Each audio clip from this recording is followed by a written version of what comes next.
Welcome to Blessed Television's special seminar, Career or Despair, a look into adult learning and how the pandemic has helped institutions to pivot in integrating adult learning as a part of their offerings. I'm Omar Oliphant. I will be your host for this seminar, and we ask of you to join in with us. You can be able to converse with us in the chat and also to send in your questions.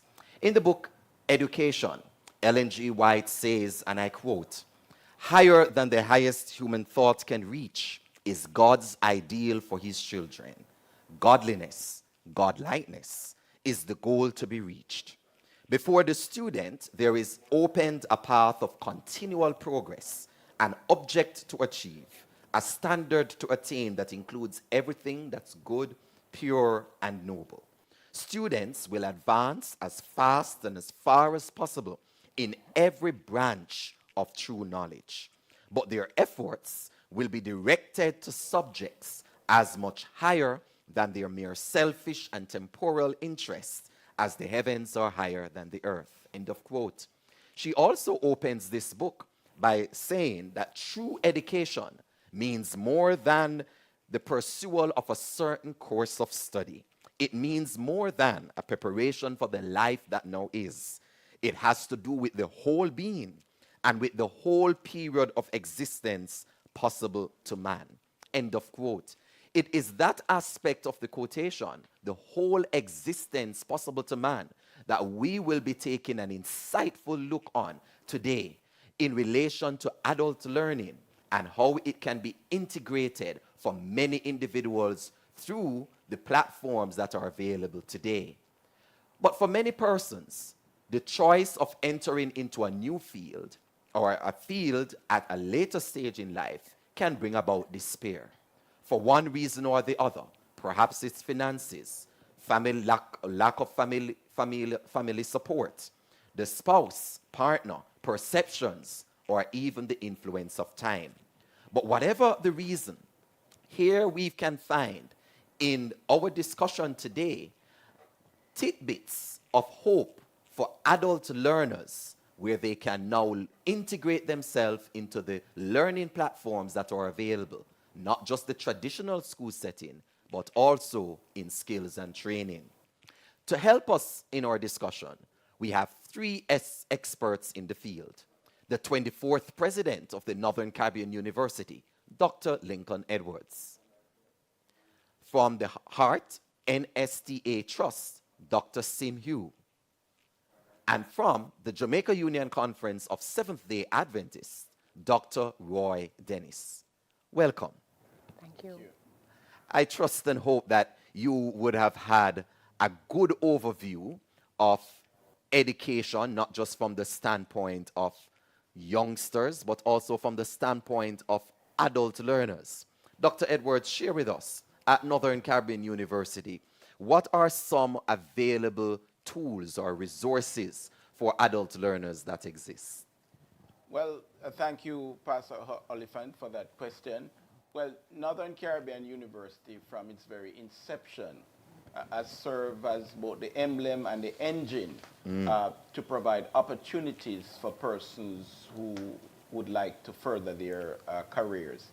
And so we have a variety of options. For example, one of the things we have done, the traditional entry requirement is 5 CSEC subjects or GC subjects, but now we have factored in the work that people have done, prior learning and the work that they have done, and so credit can be assigned to that as part of the entry requirement, so that persons, even if they don't have the 5 subjects initially, they can use their experience to enter into Northern Caribbean University, and that gives them opportunities. Of course, we have the online capabilities that allow adult learners, other learners to really participate. And very importantly, we are into stackable credentials. So micro-credentialing is a big idea now that people are grabbing onto. So the idea is that you may want to do a degree in a particular area, and you can't leave your job to enter full-time into studies. So you can take a few courses while you're on the job, and those can be stacked over the years towards your degree. So you can stay on the job, take some courses, and then allow time to just, and when you have achieved the relevant credits, then you will be awarded your degree. So this is a big thing that a lot of persons are now grabbing onto, and the schools are now creating these flexible learning pathways so that individuals can achieve their goals while they continue to work and care for their families. We're going to be touching on those a little bit later, but I like the insights that you have given so far, especially with the stackable credentials and the flexible arrangements for work and study. We're going to be looking on that because work and study has been known to be part of the feature of the Northern Caribbean University from its days of inception at West Indian Training College, coming down to West Indies College. We have another institution here represented by Dr. Shim Hugh, which is actually the Heart NSTA Trust. Correct. Has gone through a revolution over the last 3-4 years, is it? Yes, definitely 3 years. Yeah. 2019, we merged as an entity with the National Youth Service, the Jamaica Foundation for Lifelong Learning, and the Apprenticeship Board. And the mission of Heart is to facilitate and ensure the development of human capital. So whatever your age or stage, we promote skills pay the bills. Hey. And that is just the focus of what we do. So especially for persons who are of a particular age, we have workforce development. You could be on the job for years and not certified. We have prior learning assessment. We also pride ourselves on job qualifications. Employers have been telling us we want persons who are skilled in a particular area, because what does general construction mean? But I know a tiler, I know a welder, I know a mason. So we are able now to certify at those levels. So persons can feel empowered, persons can feel as if they're a part of the development of the nation. I'm going to be touching with you with the JFLL because Yes. that has been a feature of the Jamaican educational landscape that many times has not been given its due credit. Correct. Tell us about the JFLL, even though now it's under the umbrella of Heart NSTA, because we're focusing on adult learning. Bring our listeners and viewers into the realm. What is JFLL? What was its mission? What did it set out to accomplish? And how is Heart NSTA incorporating it in its mission? So JFLL, now infused in Heart, is the high school diploma equivalency program. And in other words, we see it as the adult education arm of Heart, focused primarily on numeracy and literacy of adults. Let me help you here just to make sure all of our viewers understand, because individuals of a particular age would have passed the high school Correct. age cohort, they will now be able to get the same learning post that time. Is that what you're saying? You are indeed correct. However, our training on the adult education is from 17 upwards. There's no limit to the upwards. So we have seen, however, quite a bit of adults who through their years would have put themselves on the back burner in order for their children to be able to be educated.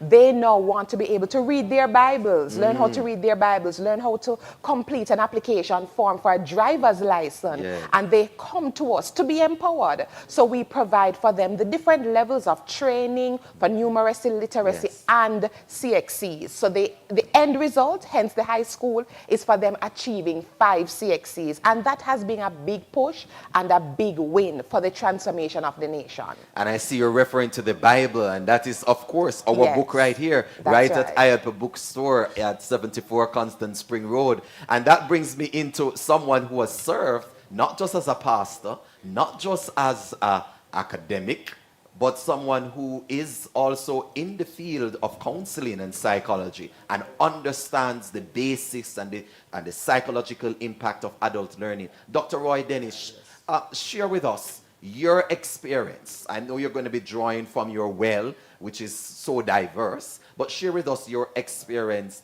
in terms of pastoral ministry as a director and also as a counseling psychologist. Your experience with individuals who are adult learners. Do you find that they're of a different ilk than those who are in the younger cohort, more matured? How do you find them?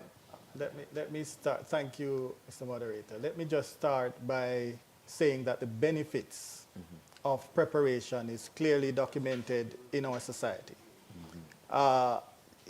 When a person is equipped, they are able to provide for themselves. They are able to provide for their families. They are more confident about themselves and the future. And so, and some persons might not achieve as early as others, but we normally say better late than never. Yes, Yeah, yes. The church has offered a number of programs to assist persons who did not get it at their first try. And what we find is that this, maybe the question you ask is whether they're of a different ink. I wouldn't say that they're of a different ink. As a matter of fact, we've had programs for adults, and we find that persons who did not get the CSEC at their first try, sometimes they are even quicker out of the blocks when they are more mature. Okay. For example, we have had the programs where persons would do 5 or 7 subjects within 1 year. And we had a similar program at the Sydenham Church, for instance. And there were individuals who were able to do 5, 7 CSEC subjects in 1 year, and they are successful at them. So persons are able to do well as they settle down in life if they are willing, if they want to achieve, if they are willing to learn. And so the church offers that opportunity for them to do well. We're so very happy when we hear about the church's integration of literacy and numeracy. And we recognize that that is an integral aspect of it. Dr. Shimhue, perhaps you are uniquely positioned because the Northern Caribbean University is an academic institution. Of course, Dr. Edwards will tell us that they do have practical elements inside. Yes. And the Pastor Dennis, Dr. Dennis will tell you that the church mainly focuses on the religious and spiritual aspect. But Heart NSTA is unique in the sense that its broad focus is on skills training. Correct. What do your demographic details tell you about adult learning? So first, I must say that there is a bridge. We are interlinked because in my region, Region 6, Spanish Town and St. Catherine, we have a very great relationship with Spanish Town SDA. They offer as a community training intervention, and we have partnered quite well with other religious entities to ensure that the nation, the landscape is transformed. By a way of demographic, we have about 45% of adults, and when I say adults, I want to say persons between the ages of 27 to even 80. Wow. We have had instances of 79-year-olds, 80-year-olds graduating with their certificate. And I believe we are also interlinked because we want to see Jamaica under God transformed. And that means focusing on the complete man. So separate and apart from our skills training, we also infuse employability skills. We infuse what it takes to not only be a good practitioner for our way of skill, but also to be a great human being. And of course, everything that we do is tied to that which the Lord lays out as the foundation. Go out and teach and preach. We have seen that the adults are more focused. Those who have started their journey at a later date are more focused, more diligent, more determined to prove the narrative wrong. You know what I did not dash away? Hey. Right. They are determined to ensure that they come out on the right side. And at heart, we want to say that we give a hand up and not a handout. Ah, I like that. You're giving us some gems. At Heart, we give a hand up, not a handout. And earlier you spoke about skills pay the bills. Correct. And it's very real because Dr. Edwards, when I was growing up, when individuals were asked what they want to be in life, pastor, it was never a pastor. It was always something like being a lawyer and a doctor and a whatever have you.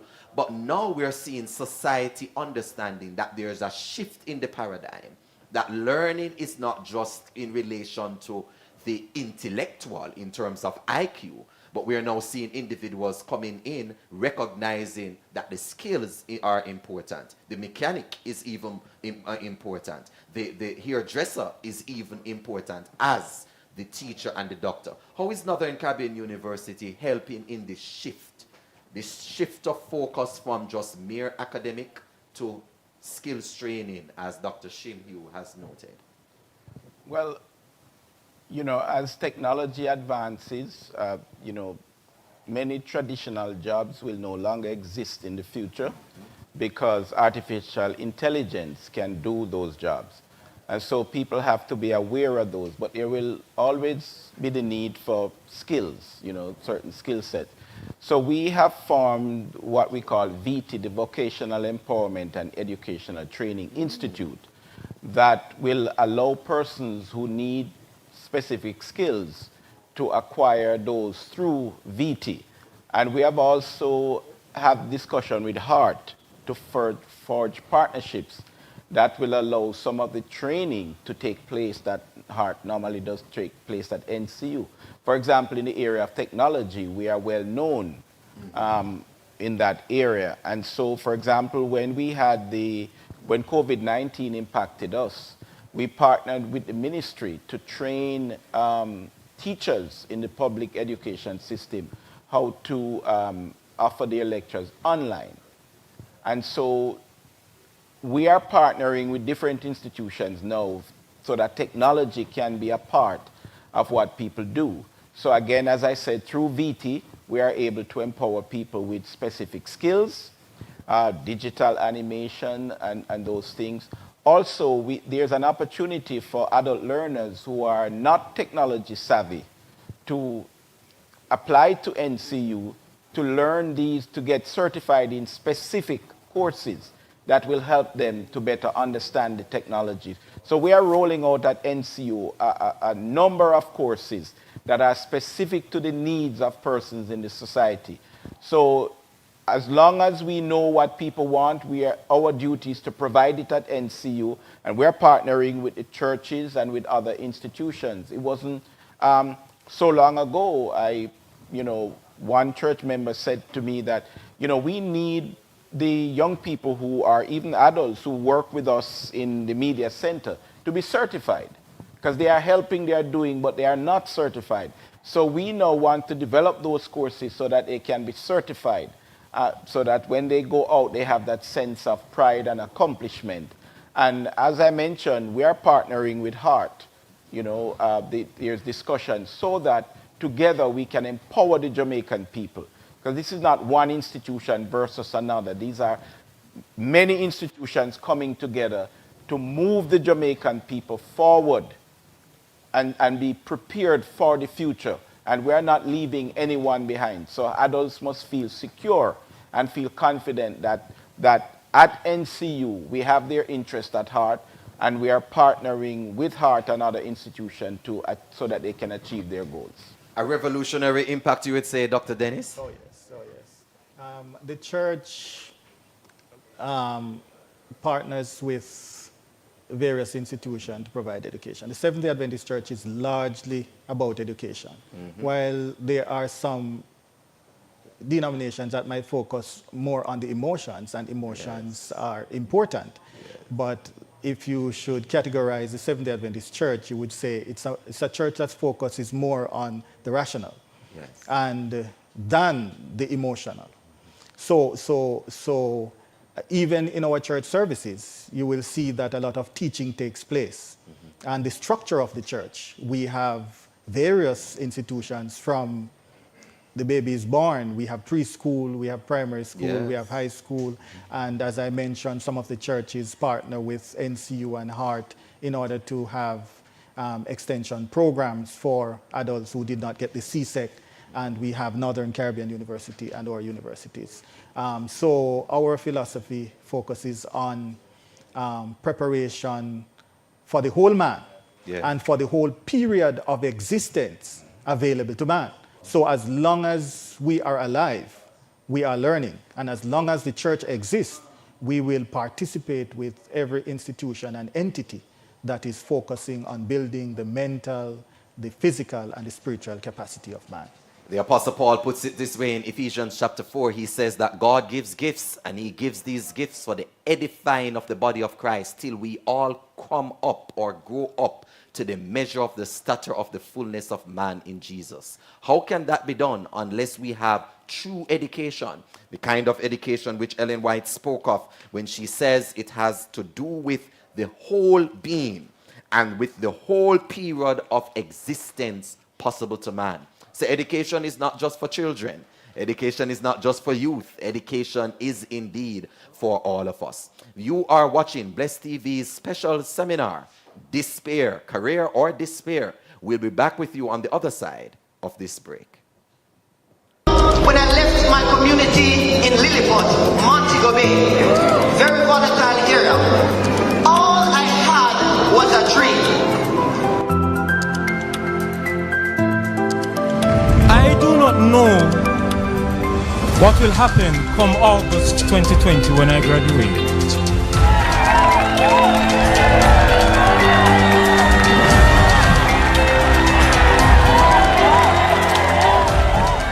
But from I stepped foot on this campus in spring 2016, God has been with me.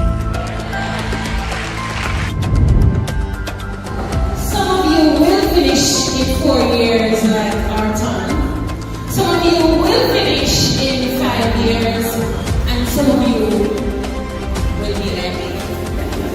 But listen, your story is your story. Own it, live it, breathe it. No one ever can tell your story. No one can struggle like you, and no one will bask in your success like you. When I started Northern Caribbean University, I did not know what to expect. I did not know who to contact. I did not know where to go. But all I needed to do, in my heart, I knew that I needed to do that, and that is to be there on the campus of Northern Caribbean University.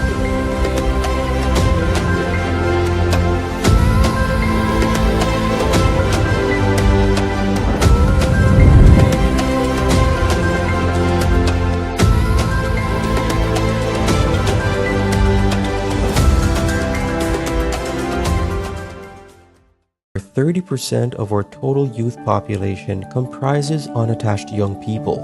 That's an alarming number that we are aiming to reduce with the help of the IADPA Mentorship Initiative.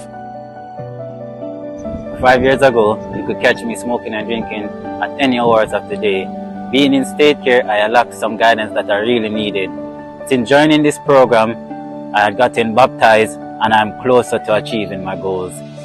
The West Jamaica Conference's IADPA Mentorship Program is an initiative that seeks to target at-risk youth by pairing them with trained mentors to positively impact their lives. Have you selected the mentorship coordinator for your church so that you can benefit from the district level training? Start the process now. Get involved.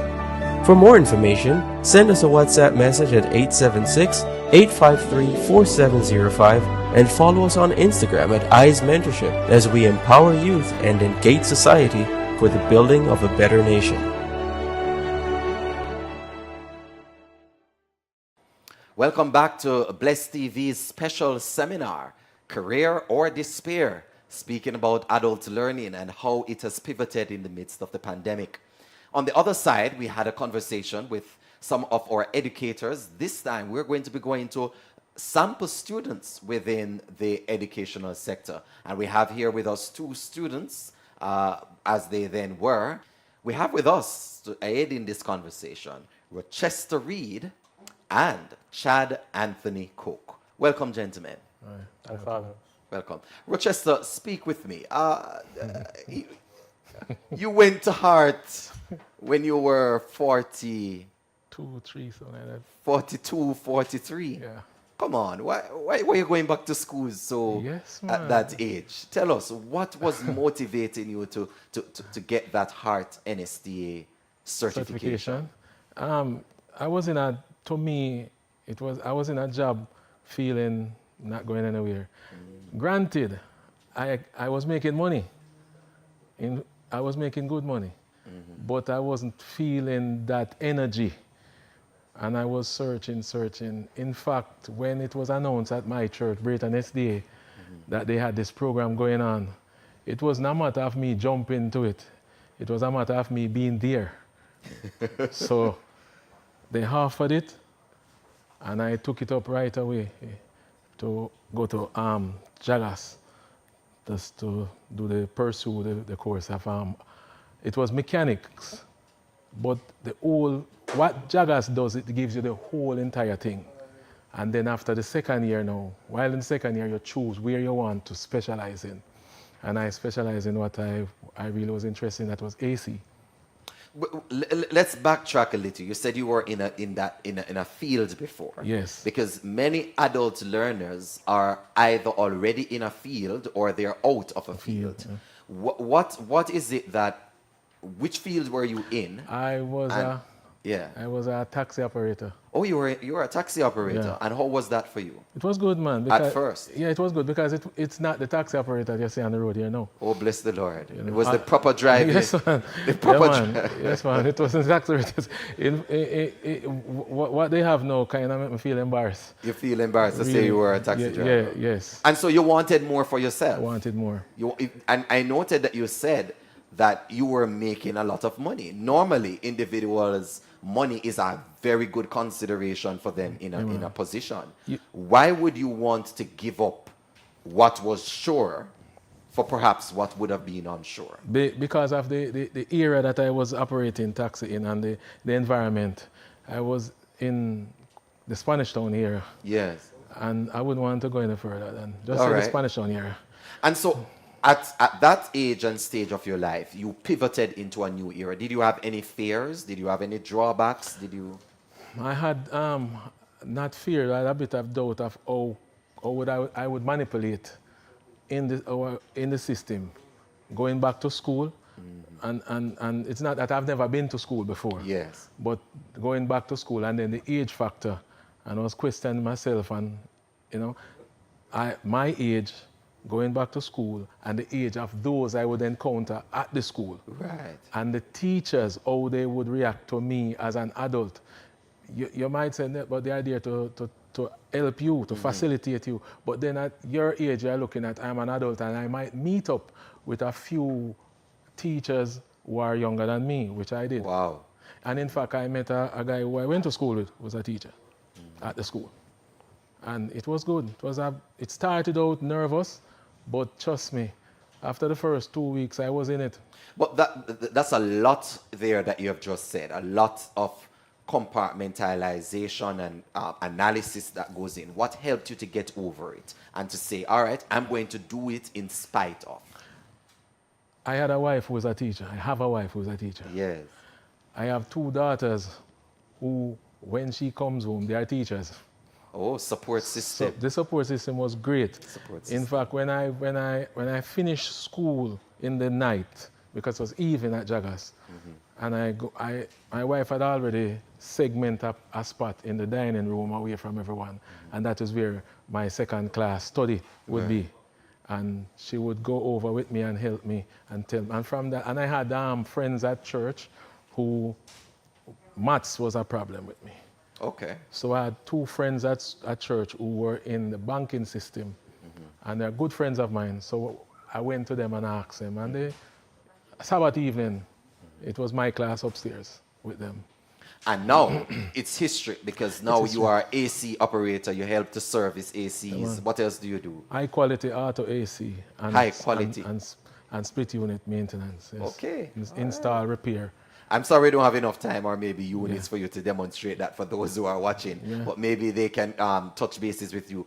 Here we have one individual who has been through adult learning and another who has entered a field where majority of the persons there are in fact adults. How does he fit in? Chad Anthony Cook, tell us about your experience. You're a financial analyst, right? Yeah, I'm an analyst at Cygnus Capital.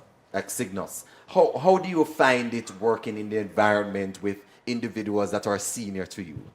It was a adjusting process.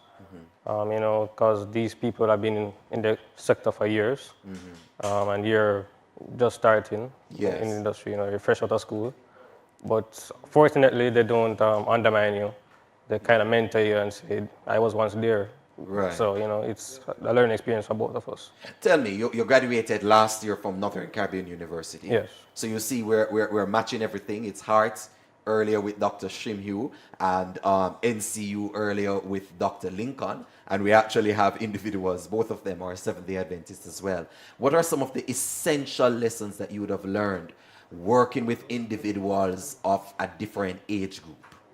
I think the essential lessons were don't be afraid to ask questions. Yes. They always say no question is too stupid to ask, or there's no such thing as a stupid question. And I think just collaboration is important. So, if you need help with something, they're always one step away or one phone call away. And they're willing to help regardless of how busy they might be. And if they're really that busy, they make the time for you to help out. Research has showed us, Chad, Anthony, that there is the concept of reverse mentoring in the workplace, and how mentoring is normally, to explain it, mentoring is normally between a senior giving advice and guidance to a junior. Yeah. But reverse mentoring now deals with the junior actually giving advice and mentorship and guidance, especially, for example, in the field of technology, to the senior. Yeah. Do you see that, even if it is not a formal aspect of the work center, do you see that as part of the relational dynamic at your workplace? Yeah, that does happen as well. Because as I said before, they teach you some stuff that you may not have learned during school, or you might not know. And I can also teach them stuff that, this is where the industry is going and this is what is happening. I found that because of my good writing skills, I've been able to say, this is how you can word something to make it easier to understand, or to be as technical as you want it. You kind of do it both ways. So a lot of adult learners may be sitting at home, Chad, wondering, if I come into the workplace, I will have to be giving up myself and my voice and my place to the younger persons in the workplace. To them, what would you say as a younger person in the workplace, seeing reverse mentoring happening in your center? What would you say to such individuals? I would say there's a space for everyone.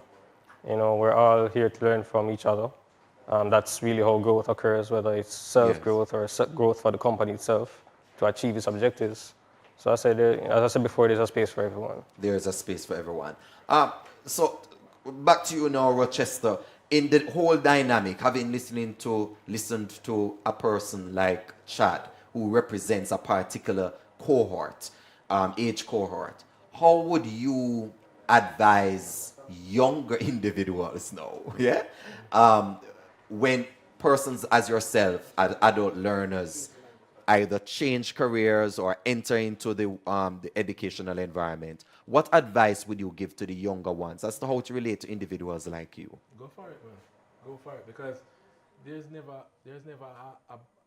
a hurdle that you cannot surmount. There's never one.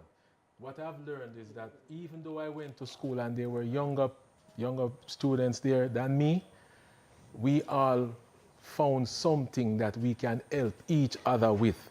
So don't be afraid to take the leap.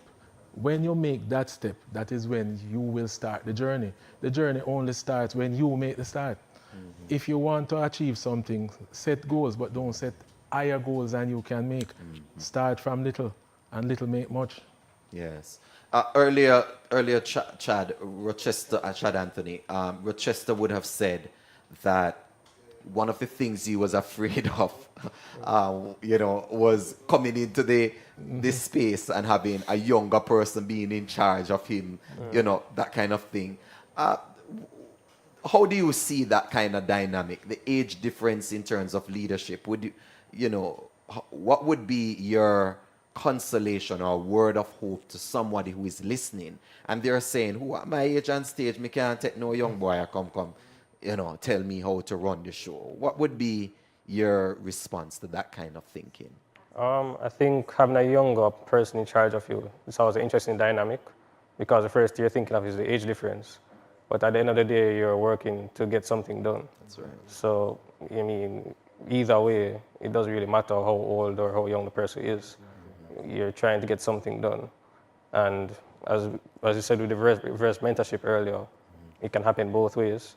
I myself am grateful for the mentorship I've received so far at the company I'm working for. So, yeah. Yeah, sounds like a plan. So tell me, Rochester, you started school at 42, you're now 61 years old. Yes. Well, not started school, you re-entered, yes. and you know, found a new career path at that age. Tell us, you have plans to go any further? Yes, man, I took up art at this. I need to be more prominent in the electrical fields. So I enrolled in art, and they wanted 25. That is the thing that is hurting us. They wanted 25 students, and up until now, that space cannot be filled for them to call me in to start that. They don't get the 25 people. Okay. And it's free. It's free.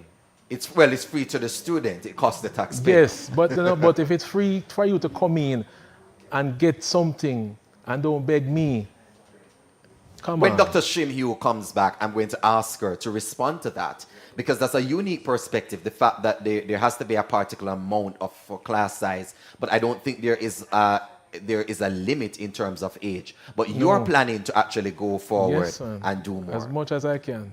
That's good, Rochester. Thank you for that. Chad Anthony, any plans, or this is it for you? You have found your niche and you're comfortably in your space. What? I'm not comfortable yet. I plan to either do a master's degree or maybe go for the CFA or KAIA designations. It's either one or two. So I'm still thinking about it. And you're looking about how you also can be able to even help to create an environment that fosters adult learners as well. For sure. All right, there you have it. I think that was an interesting insight from Rochester Reed and from Chad Anthony Cook. Both of them actually sharing with us what it's like on the other side of the spectrum in terms of adult learning. And you're able to get insights and to be able to share. You can share with us in the chat. Let us know what your perspective, what your views are, and of course, your questions. We're going to take a break and we'll be back with you on the other side. I remember when I left my community in Lilliput, Montego Bay, very volatile area. All I had was a dream. I do not know what will happen come August 2020 when I graduate.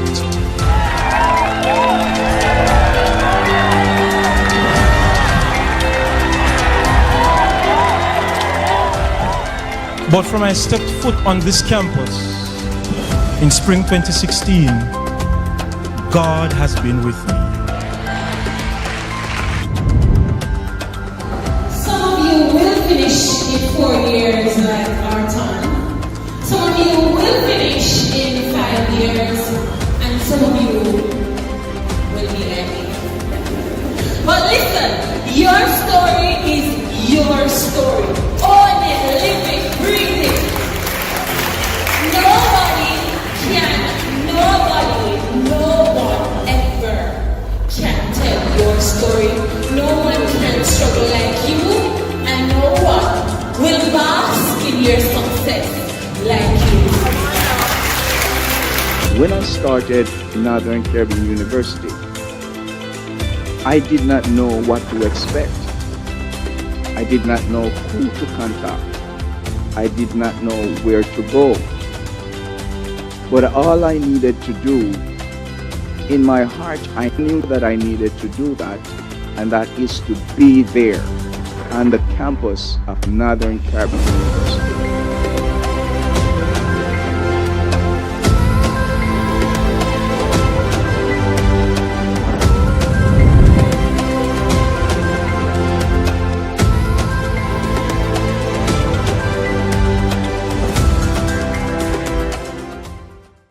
30% of our total youth population comprises unattached young people.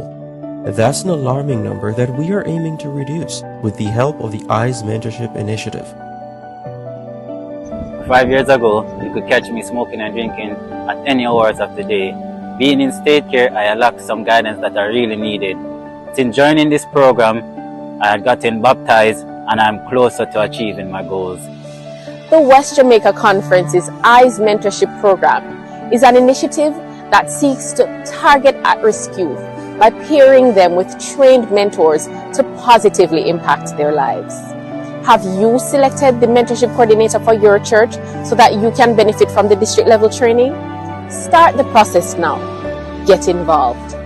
For more information, send us a WhatsApp message at 876-853-4705 and follow us on Instagram at ICE Mentorship as we empower youth and engage society for the building of a better nation.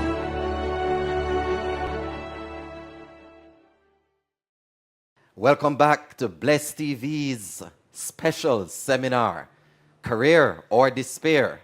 Yes, this is Bless TV. Catch the vision and join the mission.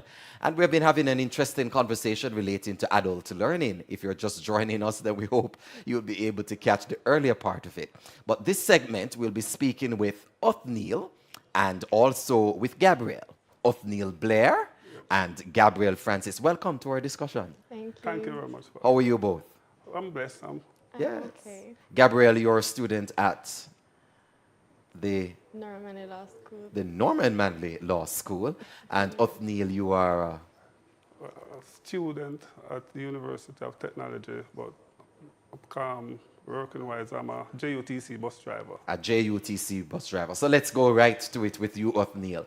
Your experience is that you do have a daughter, and something happened while bringing her to evening classes. You got jealous. Well, it is, I wouldn't say jealous, but more sort of motivation for her and that support. Yes. Because as a person, enforcing education in the home, because apart from her, I have two other children. So a part of the motivation her was to sit with her in class. And after a few days, sitting with her, and we were doing it at the 10th City SDA, and there was a lot of books, and I just decided one day that I would just sign up myself and just to give that extra support, and the rest is... So you were doing your fatherly duties. Yes. And taking her to classes, evening classes at Yeah. 10 City. And while waiting on her, you decide to engage yourself with books, which is wonderful. Yeah. IADPA loves that, by Yes. the way. And while doing that, you got motivated. You said, let's just do this. What did you decide to do? Well, CXC subjects at first. Okay. Yeah, maths and English. And it was a 2-year course they were offering to do it. But I purposed that I only had one, because my daughter only had 1 year, because she was also preparing for CSEC. Oh. So I wanted both of us to have that, timely accomplishment. Yes. Yes, I decided to do it, to do both subjects in 1 year instead of the 2. And you did? And I did. And you passed? And I passed them both. And what happened after? I get extra motivated and decide to go for some more. So you and your daughter sat the same exams? The same exams. And what was it like, father and daughter, getting the results, and what was it like? It was a bittersweet moment, because I could celebrate, but she couldn't celebrate the way, because she had failed one of the... Okay. Yeah, but that didn't stop, because just to have me there, that was her kind of motivation for her. And so you and her went to the exam room together? No, we didn't went to this exam room together, because I did it privately. But she did it. She was attending Waterford High School at the time. I understand. But we had the same teacher, English teachers and maths teacher at 10th City. But it must have been something very heartwarming to actually go through the exams, even though you're at different center. You will be able to go through after with her and talk it over with her and even study. Yes, man, most definitely. So in the evenings, we'd go through the past papers together. We'll help each other, quizzing each other and so forth. And, interesting. Yeah. That's very interesting. And then you moved on and you did what? I moved on, then I did HSB, Human and Social Development, Biology. And Social Studies. And I passed those. So I was thinking higher level now. I was thinking university. And your boss now. Yeah. I was thinking that I was on top of the world now. Yes, big leagues now. Yes, I decided to make small steps to reach a mountain. So I was told that I needed 5. But I was thinking about my age. How old were you at that time? 44. You were 44 at that time? 44, yeah. Wow, look at that. Yeah. Yes. Yeah. And so you thought about the age, and then what happened after? Well, I still pushed myself, because I wasn't doing it for myself. I was doing it for my children. because as a peer, as a father, education is enforced in the home. And so to enforce, I wanted to be the best example for them, not only in speech, but in deeds. But that's powerful because that's very powerful. Normally, parents will set the example by ensuring they get the education, make the provision for the child. But here you're saying you wanted the example not just to be about you sending your child to school, but also about you yourself having demonstrated success in schooling. Most definitely. Yeah. Yeah. And today you are enrolled. Yes. Where are you studying now? UTech. What are you doing at UTech? Child and Adolescent Development. And you're still a JUTC driver? And I'm still a JUTC bus driver. How do you balance the time? Because that's an interesting part for adult learners. I could say it happened at a good time, yes. COVID time. Okay. Yeah, because to balance going back and forth from Portmore to UTech and work, it wouldn't be easy for me at first.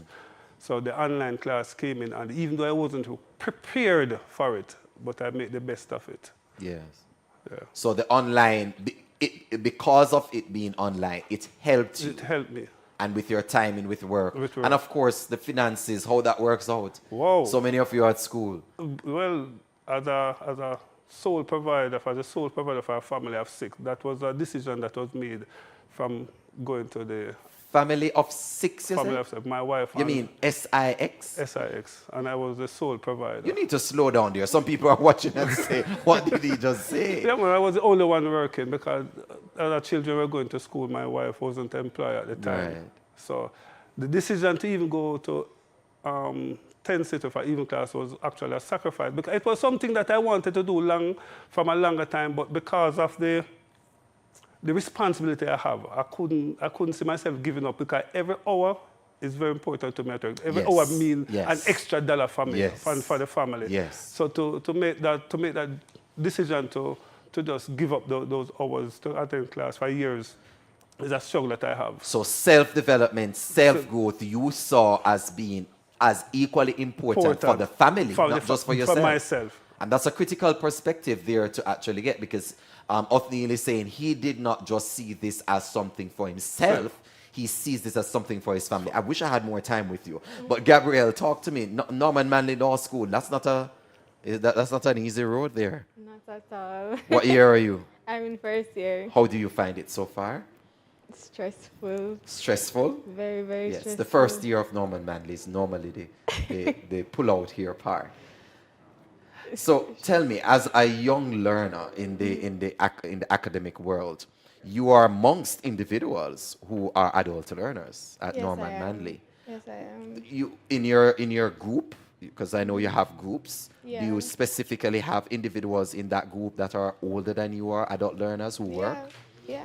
What's it like? What's the group dynamic like? I mean, they are, and the teachers will point it out, they're normally more driven because they have something going for us, so they have to balance their time more. A lot of us, I'm on the evening stream, and so you find a lot of them on the evening stream. And I was also working when I just started Norman Manley. So it's a big effort to balance your time, and the older ones have families and stuff, and so you can see the sacrifice that they have to make to come to school. So you're seeing it firsthand from outside, because it's not something you're personally experiencing. You're not yet married? No. And you don't have any children as yet? No. So you're experiencing individuals beside you, with you, in your year group, who actually have to juggle. What lessons are you drawing from this? What are you learning? How are you growing? It's inspirational. I even have people that are doctors in law school now, people who have whole other careers that are there. And it's just inspirational. You don't give up on what you want and what you hope for, and you don't let age stop you. Do you think that because of this, it will help you? Because you're not yet in the work world. Do you think that this experience of working with other individuals who are older than you will translate into better relationships or not when you get into the workplace? It will, because the work dynamic is going to be the same with older, younger. Right. So you get to see their perspective, their views on things, and just help, because they're not much different than us, the age. Despite what people might think, you learn to live and learn from each other. So walk me through, Gabrielle. What are two things that stand out for you, or how would you and your colleagues actually help with adult learners being, making the process smoother for them, given all the demands that you have? Because you do have group projects and so forth. So in evening stream, we tend to be very cohesive. We're very together. We take notes for who have to miss class. Okay. We fill them in. Oftentimes, yet there are people attending class from their cars, driving home. And so you try to help them, try to, apologize for them if they miss class, and just keep them abreast. I like that, because the study of law is so time consuming. It sucks you up, really. And for them to actually have this major aspect of their lives together with their family, professional lives, and having you as younger learners as support system, I think that's a very good thing to continue. Definitely. And it will help you later on. You plan on doing further studies, or after law, you don't want to do any more reading? I don't have it in mind right now, but I'll see. Yes, because law really takes up a lot, yes? It does. Yes. So, talk to me now, Sir Blair. Yes. The Seventh-day Adventist Church's role in all of this. How do you see, has your perspective of ministry and the mission of the church changed because of the impact of these programs at Tent City and Waterford? I wouldn't say changed, but more enforced. Okay. I always believe in the mission of the church with education. Yes. But it just was more enforced because of, previously asked a question about financing. I must say thanks to the church family, individuals and the church at Brayton and a whole for their support. And also Central Conference, the WHEEL program, they also help with finances in me going to make it possible for me to, to accomplish my dreams. Gabrielle, I see you nodding your head there while Updeal was speaking, because it seemed like it's resonating with you, the church's role. Is that so? Yeah, I definitely receive financial and emotional support from my church family. The emotional. Talk to me about that, because I'm going to be having the final segment with Dr. Roy Dennis, Dr. Shim Hugh, and Dr. Lincoln Edwards. And I want us to focus on a lot of the points that you would have brought out. How has the church helped you emotionally? Because many times we speak about the church and it's about Bible study and prayer, and I'm not negating those things are important, but the emotional aspect is not always heard of. I mean, they're not necessarily mutually exclusive either, because prayer is emotional support. So when things get hard and almost impossible, sometimes you don't know what to think about. And I mean, my mother, she's a praying mother, and she's also a supportive mother, and she also has prayer groups and just groups of friends at church. And they're always there to motivate you, and just seeing people at church and even hearing "I'm proud of you" and stuff like that, that's really nice to hear. The work of the church is not just in terms of the pulpit and not just in terms of the ministries and the department, but also being seen through academic learning, through skills training, and through the emotional help and support that is given to adult learners, lifelong learners. It is a part of what Ellen White speaks of in the book Education, when she speaks and she says it has to do with the whole being and with the whole period of existence possible to man.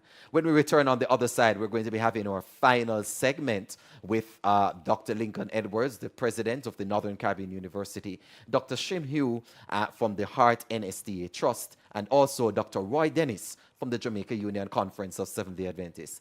This is Bless TV special seminar, A Career or Despair. We'll be back with you on the other side. When I left my community in Lilliput, Montego Bay, very volatile area, all I had was a dream. I do not know what will happen come August 2020 when I graduate.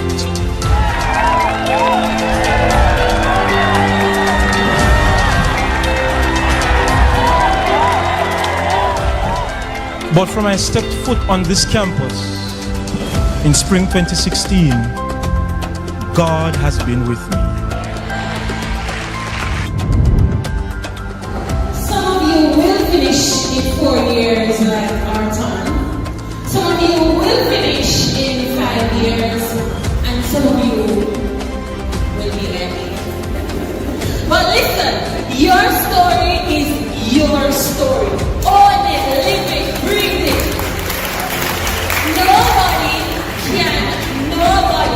No one ever can tell your story. No one can struggle like you, and no one will bask in your success like you.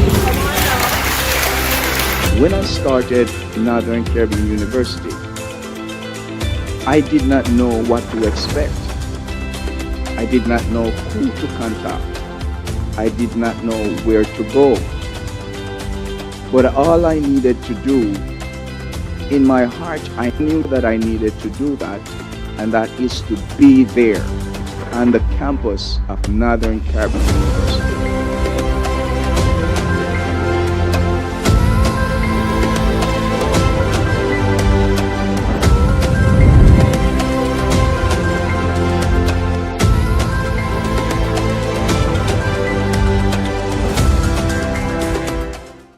30% of our total youth population comprises unattached young people. That's an alarming number that we are aiming to reduce with the help of the IADPA Mentorship Initiative. 5 years ago, you could catch me smoking and drinking at any hours of the day. Being in state care, I lacked some guidance that I really needed. Since joining this program, I had gotten baptized and I'm closer to achieving my goals. The West Jamaica Conference's IADPA Mentorship Program is an initiative that seeks to target at-risk youth by pairing them with trained mentors to positively impact their lives. Have you selected the mentorship coordinator for your church so that you can benefit from the district level training? Start the process now. Get involved. For more information, send us a WhatsApp message at 876-853-4705 and follow us on Instagram at IADPA Mentorship as we empower youth and engage society for the building of a better nation.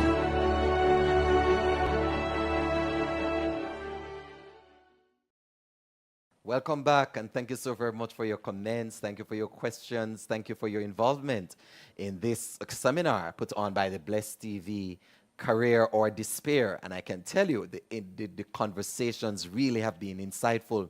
So our primary panel with our experts are back, and they are going to be sharing with us today, putting some of the pieces together. We're going to be looking on the issue relating to the fear factor that was brought into the interview with Rochester.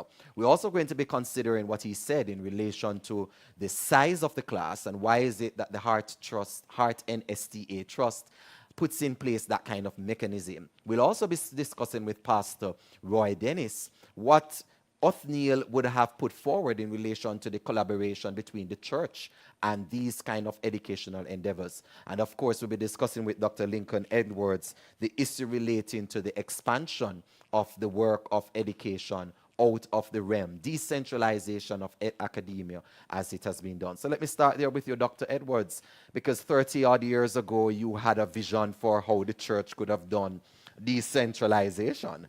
Tell us a little about that.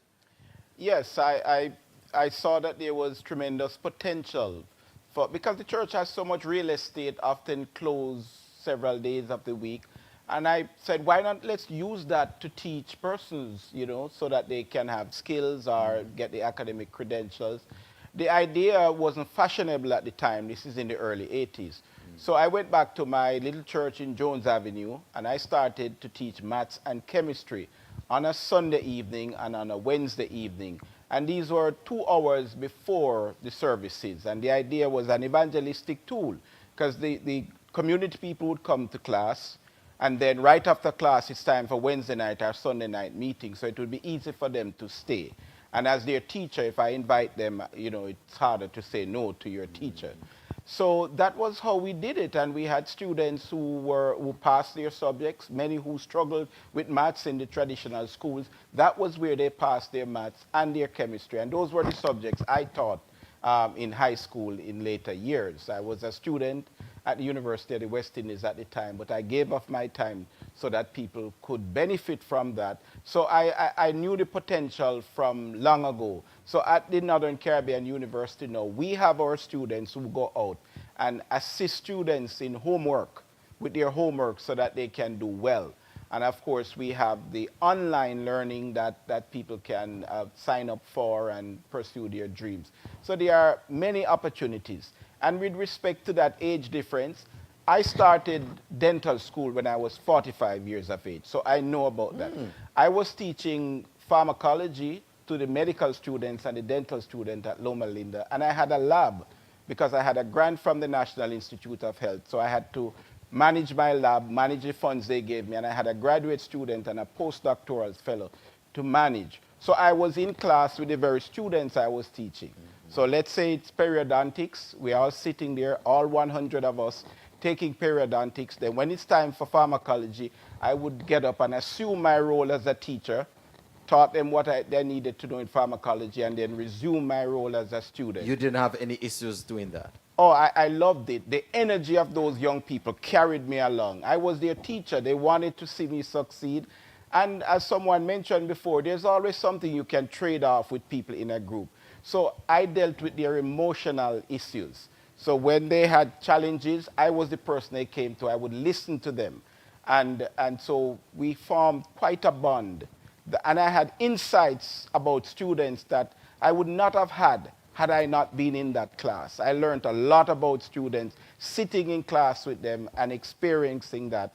And I had a family, a wife and 3 children, but you learn to balance these things and to make, to prioritize and to achieve your goals. But as Gabriel noted, and it's something that the studies have in fact shown, that persons who come to the classroom or the educational environment at an adult age, that because of their focus, because of what they have sometimes to deal with, they come in with a greater sense of direction and clarity and motivation to get it right. Yes. And so it's very important that even for individuals who are watching, that we understand that starting learning at any stage outside of the normal block is not something that puts you behind. It's something that actually can propel you forward. And the young people are your friends. They are there to help you. They want to help because they see their parents in you. Is it that Northern Caribbean University would consider, for example, in its marketing and advertising, to change the way or the image or the face of the advertising to also include persons who are of adult learning years? Because majority of the flyers are really geared towards the younger cohort. And that way, individuals seeing their age cohort in it, it can also send a message that NCU is here for us as well. Oh, absolutely. We are prepared to work with the constituency to satisfy the needs of the constituency. Because the adult learning cohort is a very essential cohort. Yes. And that's particularly one of the reasons, Dr. Shimhue, that Heart NSTA is moving around the towns in Jamaica with some buses. Correct. What are you doing in buses? Why not stay in an office at AC? What are you doing on buses? Well, we have always been itinerant. We've always been agile and flexible. Hence the reason why we have close to 100 community training interventions supporting the mighty move of heart for nation building. Including Seventh-day Adventist churches. Including, most definitely. And we have continued to pivot based on the partnership. It's about collaboration and not competition. And we've proven that in every facet of what it is that we're called to do. Rochester earlier spoke about the fact, though, that, 25 per, he's waiting, and you listened to his story. I did. And how he has just slowly been integrating. He's so excited about learning, and he's ready to go to the next level. But here comes Heart NSTA, holding him back. Need 25 persons for a class. I want to dispel that myth. that we are not at all. In fact, we are a bridge over troubled waters. So we are about facilitation. The truth is the cost-benefit analysis requires that we have a particular number of persons in a group. We are also labor market driven. And because we realize that a lot of persons may not even be aware about the programs, that's why you've seen us on the road in every social media promoting and so on. There are also other strategies that can be used for him to be certified. And we had some discussions before, but by way of information, prior learning assessment is one. We can come into his workplace as well and have him certified in that space in order for him to be able to achieve another stackable credential. But we do promote having a particular class size. We think about return on investment. We think about the 3% contributors and the fact that there is a cost associated with training. Yeah, but that's borne by taxpayers. You and I can have the conversation about that afterwards. Most definitely. But Dr. Shimiu, I want, if somebody is listening and someone is saying, listen, I have spent 20, 30 years in my field. Correct. I don't need to go and get certified. What are the benefits of certification? And then I'm going to make a statement. Excellent. So without a certificate, you don't have a chance. And there may be opportunities that come up that you're able to capitalize on. Plus, we heard Rochester mention that by going to classes with his child, he became motivated. Sometimes it's about achieving a dream.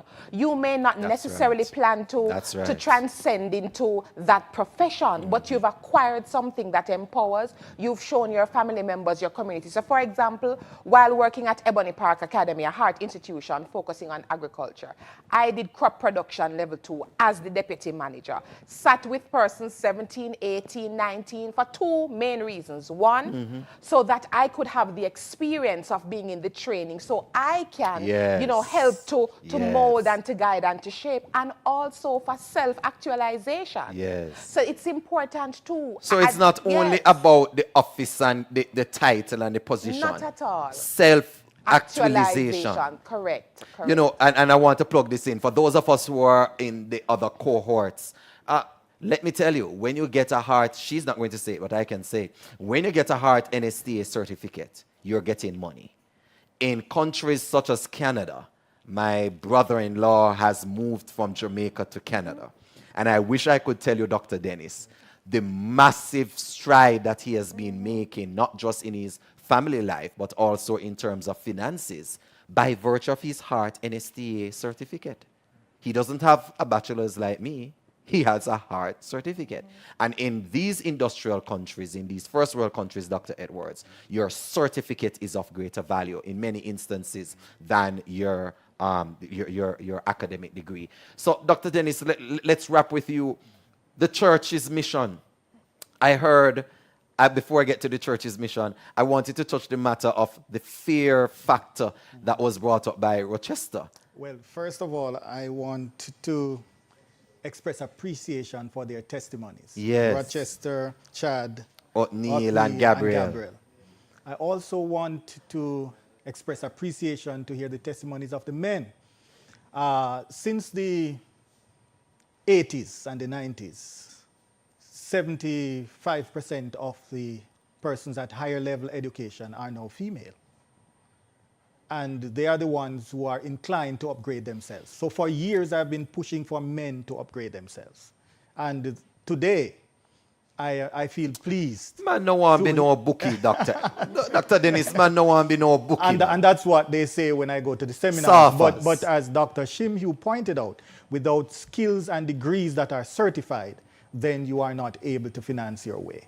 Yeah. So it brings fulfillment and it brings financial satisfaction. So the fear factor. When I returned to do my master's after 10 years, even though I got the first year, yes, after I did 10 years in the field, I decided to go back. Yes, after 10 years working in the field, doing my bachelor's, and I returned to do my master's. I was so afraid in the first class.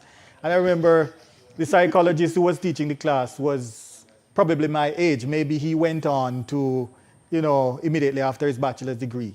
And he asked us how we felt about coming back to school. And there are several reasons why people are afraid when they go back. The fear of failure, the fear of the lack of finances, Starting over. and family, and starting over, and maybe the lack of family support is real. But I want to say that we need to change the focus. They said fear is like an octopus that will grip you around the neck and squeeze out every desire in you to be successful. Another person says fear is false evidence appearing real. Yeah. So I want to change that. In psychology, we have a displacement replacement technique. So we want to displace the word fear, and we want to put in the word, replace it with the word focus. And our focus should be on the benefits that are to be derived. Now, Rochester spoke about the fear of having a younger teacher in the classroom, teaching him, directing him. But the teacher has the skills and the expertise that he needs to survive. And so we now have to move away from fear to focus, to say, sitting under the tutelage of this young teacher, I am heading in the direction that I need to go in order to provide for myself and my family. And when I reach a particular age, he's talking about what, being 60 now and so on? 61. That's the time when people start looking back and evaluating their lives. And if at 50, you equip yourself so that by the time you're 60, you're in a satisfying career or profession, when you look back, you don't have to regret all your life. Amen. So that's important. So we're moving now fear to focus. I like that concept that Dr. Dennis is leaving us with, from fear to focus. I want to thank Dr. Dennis, I want to thank Dr. Shimhue, I want to thank Dr. Edwards from Northern Caribbean University, from the Heart NSTA, and from Jamaica Union for sharing with us. And also a very special thank you to our 4 testimonials, if you would want to call it, individuals who came and shared with us, Gabrielle and Othniel and Chad Anthony and Rochester, for being with us and for just opening wider the conversation on how adult learning truly can have an impact in the pandemic or post the pandemic era. This has been a most engaging conversation, and perhaps you know someone who right now is struggling to go back into school. Someone who is in fear of actually making the shift from one career path to a next. We hope that you will be able to share with them these key principles that have been given to us today, from fear to focus, skills pay the bills. And of course, as Dr. Edwards has shared, that we can use our church centers, our churches as centers where individuals in the community can be able to gain skills and upgrade themselves. The work of the Seventh-day Adventist Church is much broader than the work that is done on any single day of the week. It is encapsulated in the book, Ellen White's book, The Book Education. And in that first chapter, she clearly states what the work of true education is. And it has to do with the whole being and with the whole period of existence possible to man.